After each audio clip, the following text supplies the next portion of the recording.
আসসালামু আলাইকুম বন্ধুরা, কি অবস্থা সবার? তো আবারও আপনাদের সঙ্গে ভিডিও শেয়ার করতে আসলাম। সবাই আমার ভিডিও দেখার জন্য আমার চ্যানেলটাকে সাবস্ক্রাইব করে রাখবেন। This is rapid lover channel. তো গাইস, আমরা তো সবাই কম বেশি খরগোশ পালন করে থাকি। তো খরগোশটাকে কি খাবার দিলে ভালো হয় এবং কি খাবার তারা বেশি পছন্দ করে সেটা আমরা অনেকেই জানি না। খরগোশ হচ্ছে একজন তৃণভোজী প্রাণী।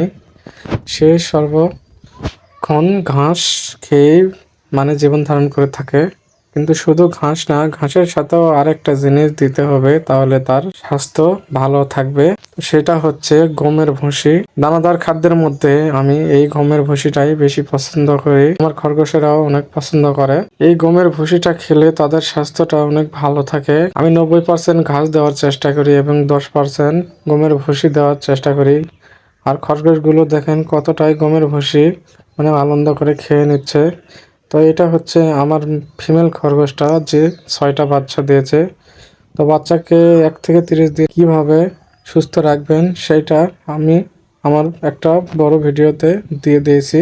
আমার চ্যানেলে গিয়ে সেটাও ভালো করে দেখে আসবেন। তো গাইস, তো দেখেন এখানে আমার এই মেল খরগোশটা, এটাকে আমি আগে নিয়ে আসছিলাম, তবে এই খরগোশটা ছোট থেকেই ভুসি খেয়ে অভ্যস্ত, সেই কারণে তার ভুসি অনেক পছন্দ বা ফেভারিট হয়ে গেছে। তো গাইস, তো দেখেন এবার আমি তাদেরকে দেব ঘাস, যেটা তাদের প্রিয় খাবার। তো এই তৃণভোজী প্রাণী খরগোশ, সে সবসময় ঘাস খেতেই ভালোবাসে। তো দেখেন এখন তারা ঘাস খাবে না, কারণ তারা এখন দানাদার খাদ্যের মধ্যে ভুসিটা অনেক পছন্দ করে, তাই তারা আগে ভুসিটাই খেতে চাচ্ছে। তো ভুসি খাওয়ার পরেও 1-2টা ঘাসও তারা খেয়ে নিচ্ছে। এই ঘাসের মধ্যেও অনেক পছন্দের ঘাস আছে, যা খরগোশের অনেক পছন্দ। সেই ঘাসগুলো তারা অনেক বেশি পছন্দ করে। তো আমার এই খরগোশটা এত সুন্দর, দেখেন গাটা কত হোয়াইট কালার রাখছে, গায়ে কোনো ময়লা লাগতেই দেয় না, অনেক ভালো। তো এই খরগোশটা ভুসি খেতে অনেক বেশি পছন্দ করে।